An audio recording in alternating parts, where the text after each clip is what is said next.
हा जो नाश्ता आहे तो तुम्ही मुलांना डब्यात देऊ शकता त्यांच्या संध्याकाळच्या छोट्या मोठ्या भुकेसाठी, किंवा तुम्ही सुद्धा चहासोबत एन्जॉय करू शकता. तर हा बनवायचा कसा चला बघूया. इथे मटार उकडून त्यातलं पाणी निथळून घ्यायचं, त्याला स्मॅश करून घ्यायचं. यात 1 वाटी बेसन, बारीक चिरलेला कांदा, आलं लसूण हिरव्या मिरचीचा ठेचा घालायचा.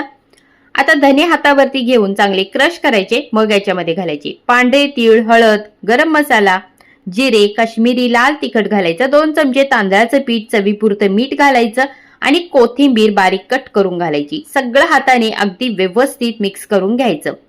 आता याच्यामध्ये थोडं थोडं करून पाणी घालायचं. हे बाइंड होईल इतकंच याच्यामध्ये आपल्याला पाणी घालायचं.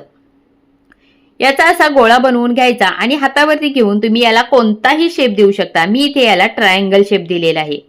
आता हा नाश्ता आपल्याला गरमागरम तेलामध्ये दोन्ही साईडने ब्राऊन कलर येईपर्यंत आणि क्रिस्पी होईपर्यंत तळून घ्यायचा.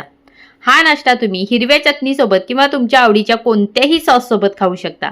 मुलांना डब्यात द्या, छोटी मोठी पार्टी असेल तर ट्राय करा, तुमच्या संध्याकाळच्या चहा सोबत खा.